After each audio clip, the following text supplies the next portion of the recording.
Assalamualaikum warahmatullahi wabarakatuh. Selamat pagi semuanya. Pada hari ini kita akan masuk di perkuliahan pertama, standarisasi obat tradisional, yang merupakan mata kuliah pilihan di program studi sarjana farmasi ya. Nah, untuk periode tahun ini jumlah pesertanya banyak sekali, ada 86 mahasiswa. Nah, pada materi satu kali ini saya akan memberikan kuliah tentang pendahuluan. Apa sih standarisasi obat tradisional itu dan mengapa kok perlu dilakukan standarisasi terhadap obat tradisional? Dan aspek apa saja yang distandarisasi? Apakah hanya bahan bakunya saja atau include di dalamnya produk sediaannya, kemudian evaluasi sediaannya, dan lain sebagainya. Tujuan pembelajaran pada hari ini adalah yang pertama, saudara mampu menjelaskan jenis obat bahan alam yang ada di Indonesia itu apa saja dan apa perbedaan mendasar antara obat bahan alam dengan obat yang berisi senyawa tunggal. Kemudian yang kedua adalah saudara mampu menjelaskan definisi dari standarisasi, kemudian mampu menjelaskan proses standarisasi dari pembuatan obat bahan alam, kemudian mampu memahami tujuan akhir dari mata kuliah SOT.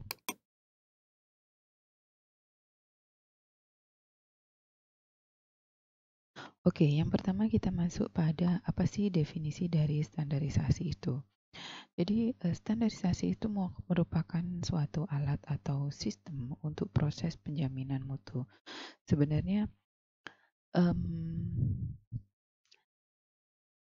tujuan dari standarisasi pada obat tradisional ini adalah untuk menjamin bahwa setiap kemasan obat yang digunakan oleh konsumen, pasien, atau yang dijual itu memiliki jumlah bahan aktif yang memiliki efek terapi.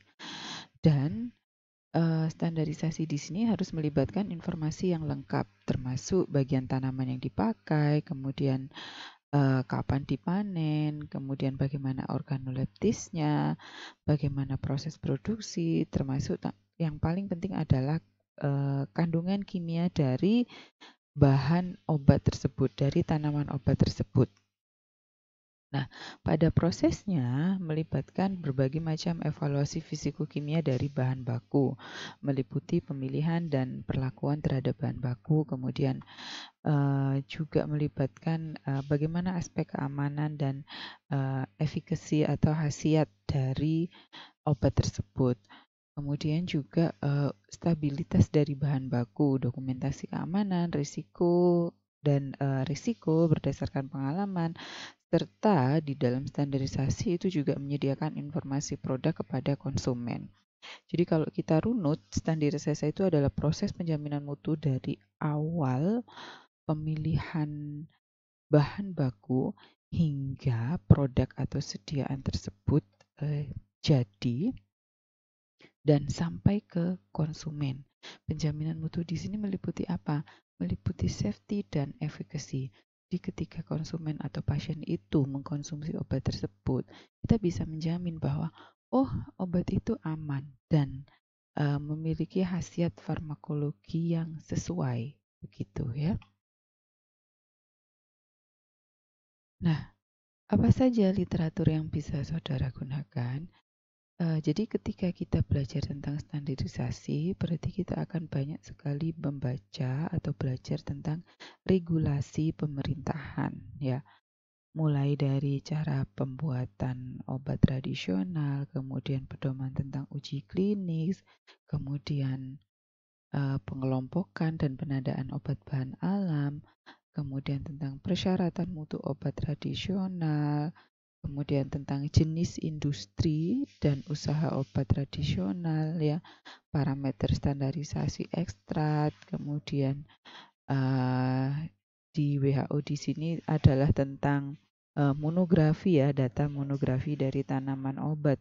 Monografi di sini mulai dari kandungan metabolit sekundernya apa, kemudian apa efek farmakologinya, bagaimana um, nilai dari parameter non-spesifik dan parameter spesifiknya, dosisnya berapa, itu ada di Selected Medicinal Plan. Kemudian ada juga WHO Guideline for Assessing Quality of Herbal Medicine ya. Ini adalah guideline secara umum dari WHO. Nah, ini beberapa referensi yang akan banyak digunakan pada perkuliahan standarisasi obat tradisional. Oke, sebelum masuk ke materi,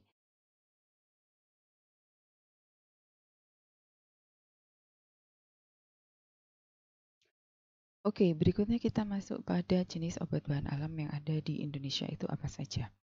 Pertama saya jelaskan terlebih dahulu apa itu definisi obat bahan alam ya. Jadi obat bahan alam Indonesia adalah obat bahan alam yang diproduksi di Indonesia. Nah, jenisnya obat bahan alam itu ada 3. Ada obat tradisional atau jamu, kemudian ada UHT dan ada fitofarmaka. Ya, jadi jamu atau obat tradisional itu merupakan bagian dari obat bahan alam. Ya, kalau jamu itu adalah obat tradisional asli Indonesia. Ya, nah kemudian jenis industri obat bahan alam. Jenis industri obat bahan alam itu ada beberapa macam. Ada IOT, industri obat tradisional. Kemudian ada IEBA, industri ekstrak bahan alam. Ada UKOT, usaha kecil obat tradisional. Ada UMOT, usaha mikro obat tradisional. Nanti akan saya jelaskan apa saja perbedaannya. Nah, yang pertama adalah IOT, industri obat tradisional, yaitu industri yang membuat semua bentuk sediaan obat tradisional, mulai dari sediaan liquid, kemudian semi solid, kemudian sediaan solid padat ya, mulai dari tablet, tablet effervescent, tablet salut dan lain sebagainya. Itu obat tradisional. Kemudian industri ekstrak bahan alam adalah industri yang khusus membuat sediaan dalam bentuk ekstrak sebagai produk akhir. Jadi hasil akhirnya itu ekstrak, bukan sediaan obat ya. Dan memang pada prakteknya di lapangan tidak semua industri obat tradisional atau UKOT atau UMOT itu memproduksi ekstrak sendiri ya. Beberapa dari mereka membeli bahan baku yang berupa ekstrak itu dari IEBA. Lalu usaha kecil obat tradisional yaitu usaha yang membuat semua bentuk sediaan obat tradisional kecuali bentuk sediaan tablet dan effervescent ya. Kenapa kok sediaan tablet dan effervescent ini tidak boleh dibuat oleh usaha kecil obat tradisional? Ya karena terkait dengan kelengkapan dari persyaratan CPOTB. Apa itu CPOTB? CPOTB adalah cara pembuatan obat tradisional yang baik. Kemudian kita masuk pada usaha mikro obat tradisional, yaitu usaha yang hanya membuat sediaan obat tradisional dalam bentuk param, tapel, kemudian pilis, cairan obat luar, dan rajangan. Apa itu param, tapel, pilis, dan lain sebagainya? Ini saudara bisa baca nanti di peraturan tentang persyaratan mutu obat tradisional ya atau tentang industri obat bahan alam. Yang terakhir adalah usaha jamu racikan, yaitu usaha yang dilakukan oleh depot jamu atau sejenisnya yang dimiliki perorangan dengan melakukan pencampuran sediaan jadi atau sediaan segar obat tradisional untuk dijual langsung kepada konsumen. Jadi jamu racikan itu kalau misalnya saudara pernah lihat ada orang yang toko jamu gitu ya, dia menjual misalnya jamu pegelino, kemudian dia meracik dari serbuk jamu pegelino dari Sidomuncul atau dari Borobudur, itu contoh usaha jamu racikan. Nah, industri obat tradisional dan industri ekstrak bahan alam ini pada proses pembuatannya, pada proses produksinya, mereka harus menerapkan yang namanya CPOTB atau cara pembuatan obat tradisional yang baik. Kemudian gimana dengan usaha kecil obat tradisional dan UMOT? Usaha kecil, obat tradisional, dan umum ini juga harus menerapkan CPOTB, cuman bedanya adalah tidak seluruh aspek CPOTB harus diterapkan. Jadi istilahnya CPOTB secara bertahap begitu ya. Kalau usaha jamu racikan tidak CPOTB ya. Yang penting biasanya adalah faktor higienitas. Jadi mereka akan mendapatkan pembinaan dari Dinkes Kabupaten atau Kota Madya tentang bagaimana menjaga higienitas dalam membuat industri usaha jamu racikan. Nah, selanjutnya adalah jenis obat bahan alam yang beredar di Indonesia. Ada 3 kategori tadi ya, ada jamu adalah obat tradisional asli Indonesia, kemudian ada OHT dan ada fitofarmaka. Jamu, perbedaan mendasarnya antara ketiga jenis obat bahan alam ini adalah yang pertama, jamu itu klaim khasiatnya atau klaim efek farmakologinya adalah berdasarkan data empiris. Jadi misalnya, oh ternyata secara turun-menurun temulawak itu atau misalnya kunyit itu bisa dipakai untuk obat sakit liver atau gangguan pada liver. Atau oh secara turun-temurun sambiloto itu banyak digunakan sebagai bahan baku obat pahitan. Obat pahitan itu biasanya dipakai untuk apa? Biasanya dipakai untuk penyakit pasien dengan penyakit hipertensi atau dengan penyakit diabetes mellitus gitu ya. Jadi meskipun belum ada data uji klinis atau preklinisnya ya, itu boleh dibuat sediaan dalam bentuk jamu ya atau obat tradisional asal sudah ada data empiris terkait dengan aktivitas farmakologinya. Nah, untuk data empiris ini berarti kan harus dilihat di masyarakat ya.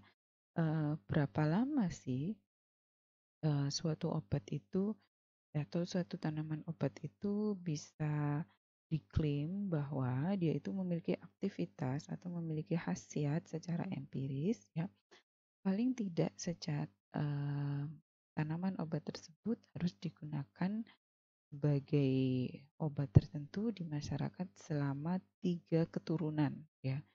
Jadi kalau selama 3 keturunan berarti saudara, ibu saudara, kemudian nenek saudara.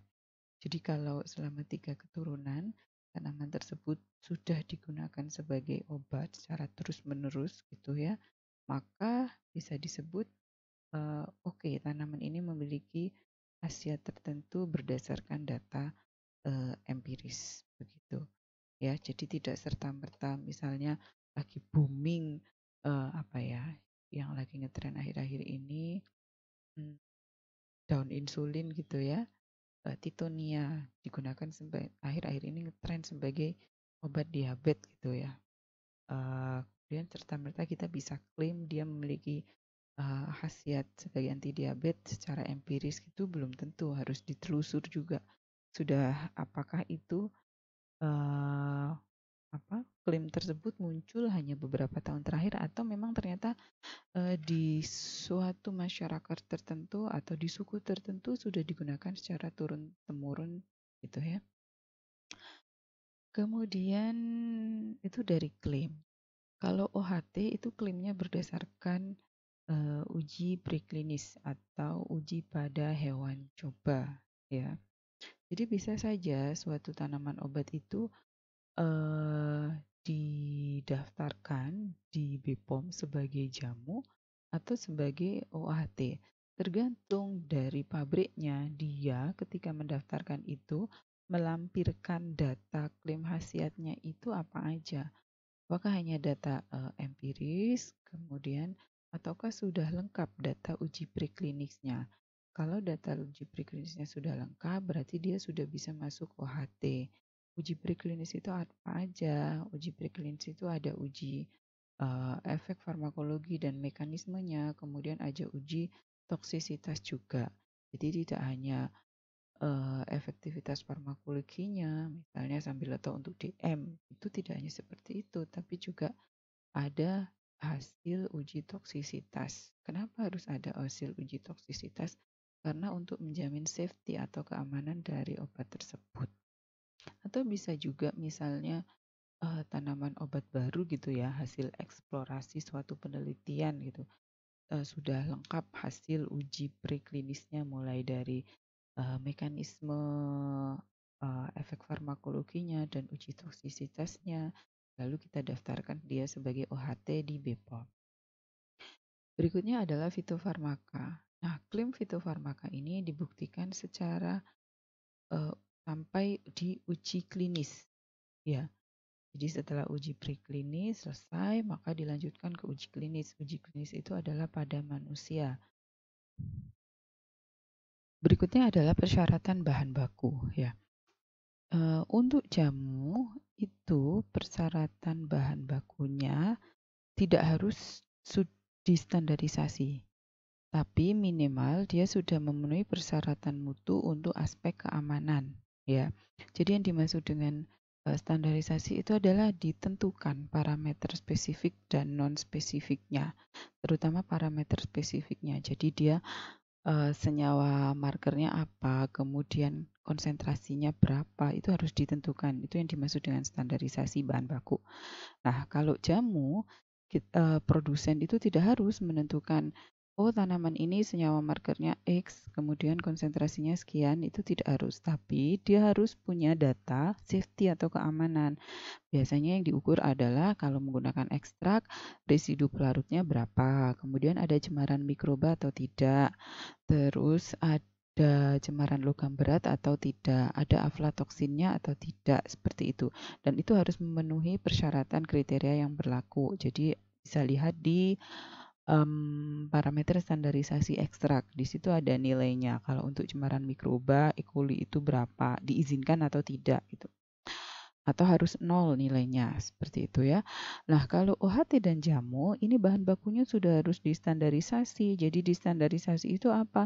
Jadi misalnya bahan bakunya pakai Sambiloto, Andrographis vaniculata, maka dia harus sudah ditentukan markernya atau senyawa penandanya, yaitu andrografolit. Nah, andrografolitnya juga sudah harus diukur berapa persen kadarnya ya di bahan baku tersebut. Kemudian ketika diolah menjadi sebuah produk sediaan, itu juga harus ditentukan berapa miligram andrografolit per persediaan, per tablet, per kapsul, per apa namanya, sendok takar, itu sudah harus ditentukan ya. Di samping itu OHT juga dan fitofarmaka ini juga harus mengukur parameter standarisasi yang parameter non spesifik, sama kayak jamu ya, residu pelarut, kemudian cemaran mikroba, lalu cemaran logam berat, aflatoksin, itu juga harus ditentukan ya. Nah, berikutnya adalah jenis klaim. Klaim yang tertulis di kemasan sediaan jamu itu harus ditulis dengan jelas. Jadi secara tradisional digunakan untuk apa gitu ya. Kemudian kalau OHT dan fitofarmaka, mereka boleh mengklaim berdasarkan hasil uji yang diperoleh ya. Jadi kalau OHT ya berdasarkan hasil uji in vivonya, kalau fitofarmaka ya berdasarkan hasil uji klinisnya. Nah, kenapa sih perlu dilakukan standarisasi pada obat bahan alam ini? Jadi yang pertama, kita bicara tentang permasalahan dari obat bahan alam ya. Obat bahan alam itu yang dipakai pasti adalah tanaman. Dalam satu tanaman itu terdapat banyak sekali metabolit sekunder atau senyawa fitokimia ya. Tidak mungkin satu tanaman itu cuma terdapat flavonoid saja, itu tidak mungkin. Pasti ada flavonoidnya, ada fenolnya, ada terpenoidnya, kemudian bisa ada antrakinonnya, ada alkaloidnya, kemudian ada amilumnya dan lain sebagainya ya. Jadi banyak sekali metabolit sekunder atau senyawa fitokimia dalam suatu tanaman itu. Sehingga seringkali senyawa aktifnya itu belum diketahui. Jadi misalnya adalah Phyllanthus niruri atau meniran. Kalau saudara tahu, meniran itu merupakan bahan baku untuk stimuno ya. Stimun itu isinya adalah meniran. Nah, pada beberapa penelitian tidak diketahui secara pasti senyawa apa sih yang bertanggung jawab terhadap efek imunostimulan ya atau imunomodulator pada tanaman meniran tersebut gitu. Nah, kenapa bisa seperti itu? Ya balik lagi karena bisa jadi semua metabolit sekunder pada tanaman obat tersebut berkontribusi terhadap aktivitas farmakologi yang dihasilkan ketika dikonsumsi atau digunakan oleh pasien ya. Oke, itu yang pertama. Kemudian tersusun dari berbagai kandungan kimia atau multi compound ya. Nah, variabel kandungan kimianya juga sangat banyak. Terus prosedur analisisnya ini juga relatif lebih sulit ya, karena harus menggunakan kromatografi ya. Jadi misalnya kita mau mengukur kadar quercetin atau kadar andrografolit gitu ya, atau kadar kurkumin atau kadar acetocosid, maka yang digunakan ya kromatografi ya. Itu kenapa kromatografi? Karena kita ngukur senyawa tersebut di dalam ekstrak yang isinya adalah banyak sekali senyawa metabolit sekunder. Terus yang berikutnya permasalahannya adalah senyawa pembanding ya atau standar untuk penetapan kadar itu masih relatif jarang. Jadi beberapa tanaman itu senyawa pembandingnya sulit sekali ditemui di pasaran sehingga harus isolasi sendiri. Jadi pabriknya bekerja sama dengan peneliti untuk misalnya mengisolasi senyawa X dari tanaman tertentu.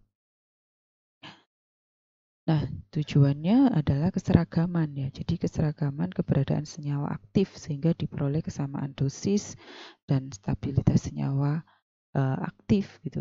Kalau dosisnya seragam semua dan senyawa aktifnya atau markernya itu stabil semua, maka kita bisa menjamin kepada pasien bahwa obat yang saya produksi atau obat yang saya buat ini aman dan memiliki efek farmakologi yang reproducible gitu ya. Nah, kita masuk pada aspek apa saja yang perlu distandarisasi pada bahan baku ya.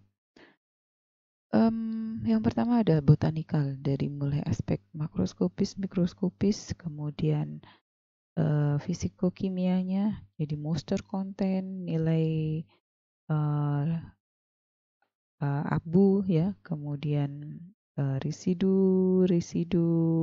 pelarut pada ekstrak ya. Kemudian secara kimia yaitu secara kualitatif dan kuantitatif. Kualitatif di sini untuk melihat ada nggak sih marker yang dituju gitu. Dan kualitatif ini juga sering digunakan pada industri jamu ya. Jadi karena kan mereka tidak harus mengukur atau menentukan konsentrasi dari senyawa markernya, tapi yang biasa mereka lakukan adalah melihat secara kualitatif ada nggak sih andrografolit di bahan baku yang saya beli ini di Andrographis paniculata ini gitu, atau ada nggak sih santurizol di temulawak ini gitu ya. Kemudian biological aspect di sini ada cemaran mikroba ya, cemaran aflatoksin, kemudian residu cemaran pestisida, logam berat ya. Kemudian ada organoleptik di sini seperti biasa warna, bau, rasa ya. Keseluruhan aspek ini itu nanti akan kita bahas di parameter standarisasi ekstrak dan simplisia ya.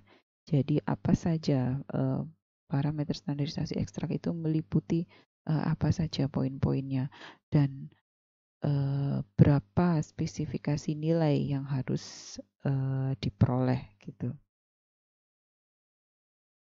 Kemudian ini contoh botanical aspek ya, jadi secara makroskopis, secara mikroskopis ya. Kalau secara mikroskopis itu biasanya pada bahan baku Simplicia ya. Jadi untuk ngecek benar nggak sih Simplicia yang saya beli ini adalah Simplicia akar manis gitu.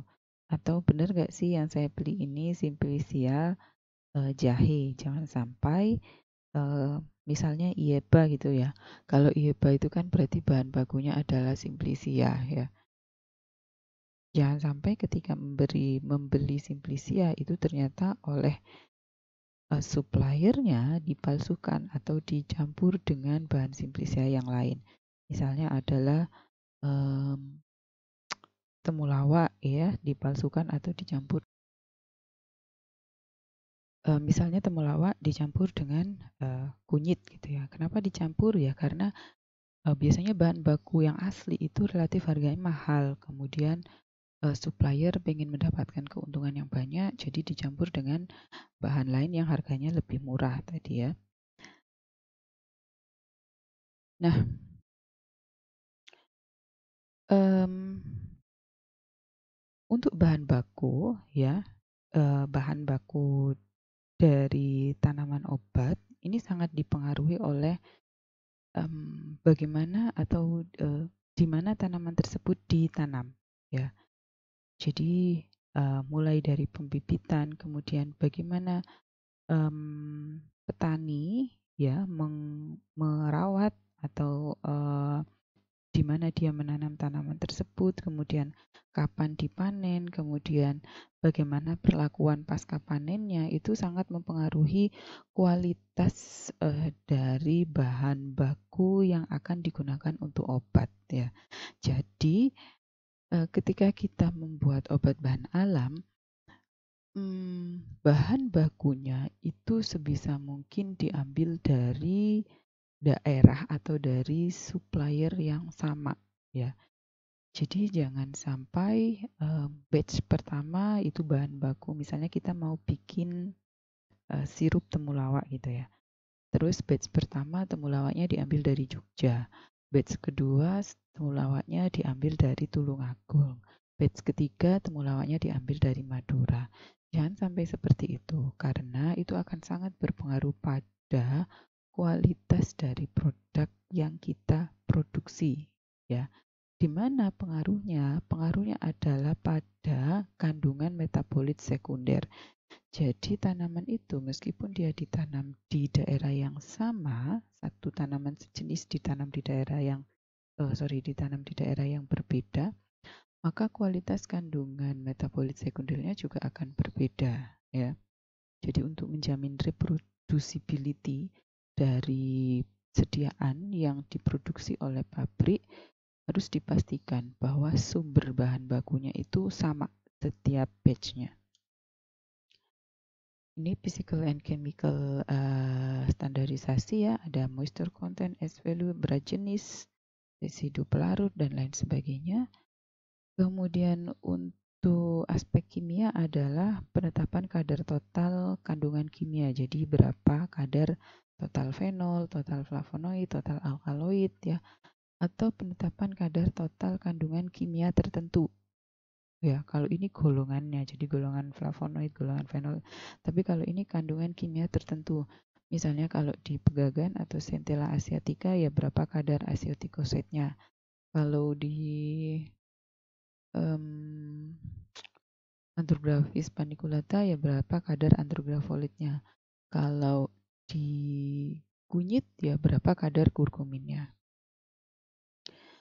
Nah, penetapan kadar tersebut bisa dilakukan terutama yang senyawa tertentu ya, itu dilakukan dengan metode kromatografi, bisa TLC, bisa TLC densito ya, bisa PLC, bisa GC, tergantung target metabolit sekundernya.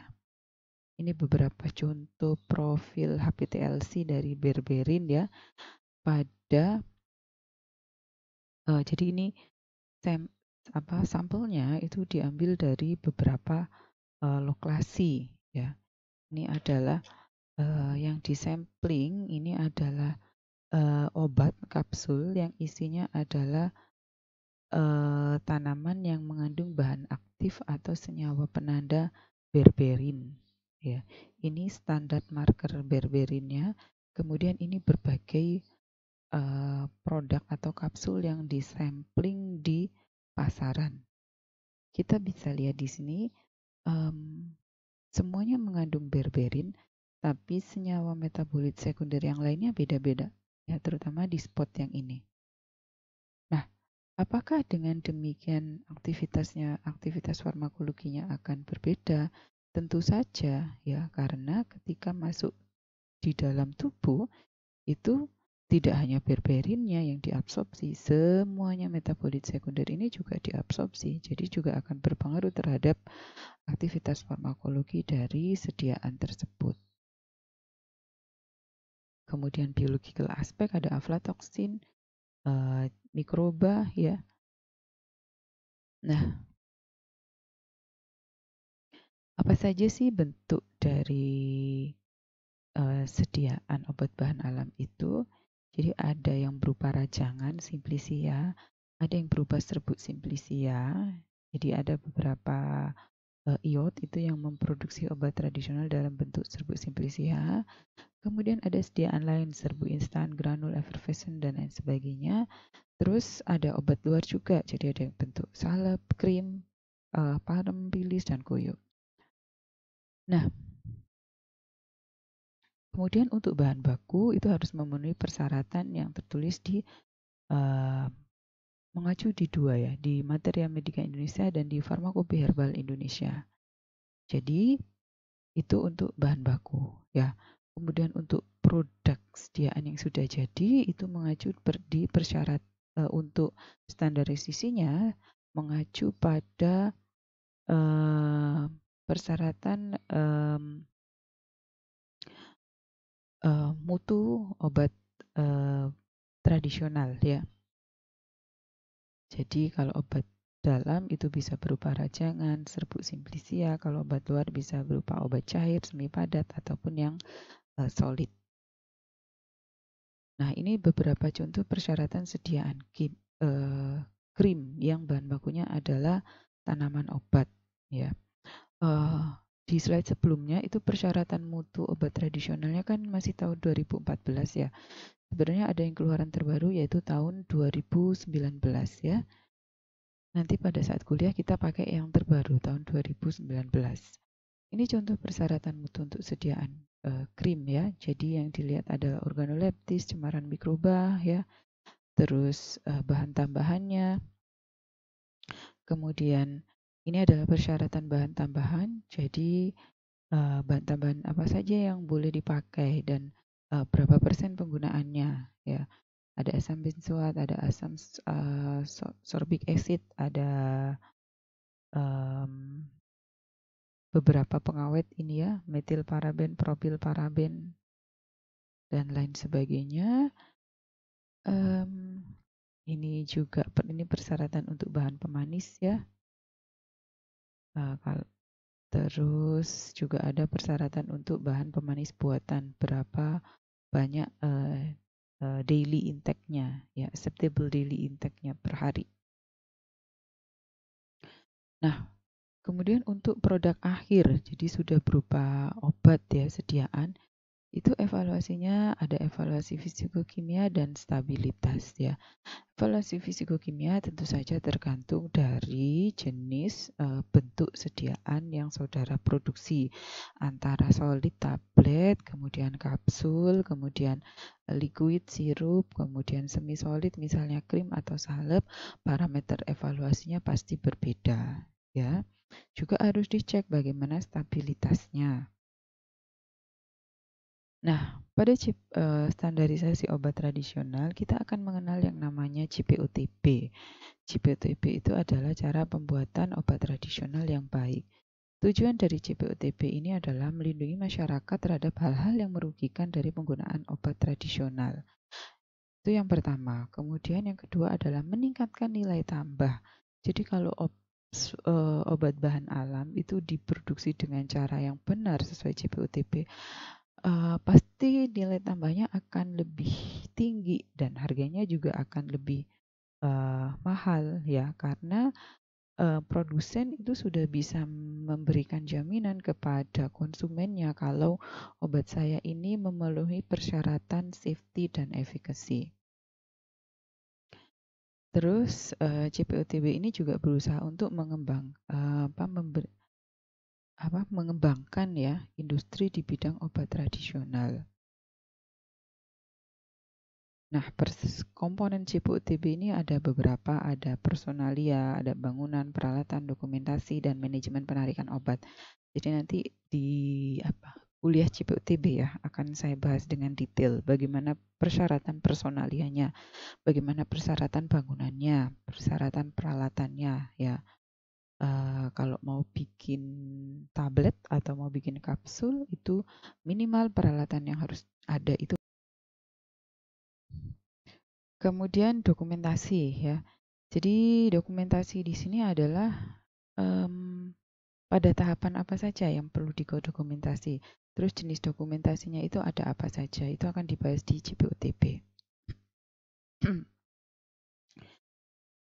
Nah, jadi dari perkuliahan tadi kita bisa simpulkan bahwa untuk melakukan standarisasi dari suatu produk obat bahan alam, ya baik itu jamu, UHT ataupun fitofarmaka, itu dimulai dari good agricultural practice. Jadi bagaimana menanam sumber bahan baku tanaman obat itu dengan baik, ya, YACP. Kemudian dari situ kalau dia ditanam dengan di kondisi lingkungan yang baik, pasti akan didapatkan bahan baku yang berkualitas. Tahap selanjutnya adalah bagaimana pengolahannya. Lalu evaluasi parameter bahan baku. Kemudian bagaimana proses produksinya dan evaluasi produknya. Lalu uji efektivitas dan keamanan. Nah, di sini diterapkan juga CPOTB dalam proses formulasi. Nah, seluruh rangkaian ini akan menghasilkan produk obat bahan alam yang terstandarisasi, yang memiliki safety dan efficacy untuk konsumen atau untuk pasien. Oke, sekian untuk kuliah pada hari ini. Jika ada pertanyaan, saudara bisa langsung tulis di kolom atau di forum diskusi yang sudah saya setting di VLM. Kemudian jangan lupa mengerjakan kuis setelah menyimak video perkuliahan pada hari ini. Sekian kuliah hari ini. Terima kasih atas perhatiannya. Assalamualaikum warahmatullahi wabarakatuh.